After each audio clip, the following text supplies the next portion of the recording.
Kompania izraelite e mbrojtjes Elbit Systems pritet të furnizojë Shqipërinë me sisteme artillerie të avancuara, përfshirë topa, mortaja dhe dron. Kështu raporton gazeta izraelite Haaretz, duke cituar burime zyrtare.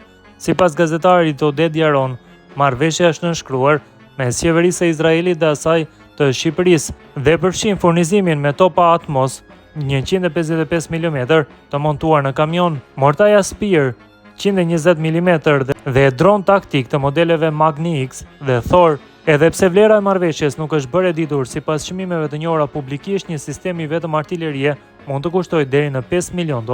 Në marrëveshje paraqikohet gjithashtu bashkëpunimi me kompaninë shtetërore shqiptare Kajo, e ngritur për të zhvilluar industrinë kombëtare të mbrojtjes.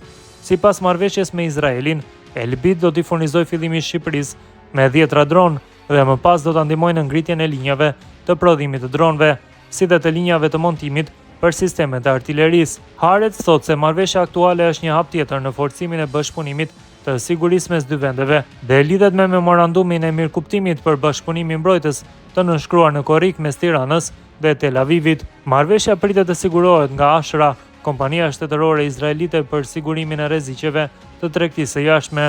Dronët Magni X mund të mbahen në shpinë dhe sipas Elbit kanë aftësi të rësisht autonome, që u lejon të vazhdojnë fluturimin edhe në zona me ndërprerje të forta të sinjalit GPS. Magni X mund të mbajë një ngarkesë deri në 1.5 kg, duke përfshirë kamera, ditë-natë dhe sensor të tjerë. Ai mund të qëndrojë në ajër deri në 60 minuta pa ndërprerje. Ky dron përdoret nga ushtria britanike si dhe ajo austriake, ndërkohë dronët Thor kanë një kapacitet peshe deri në 15 kg, përfshirë pajisje fotografimi ose një sistem terminator për hedhjen e 5 mini bombave nga ajri.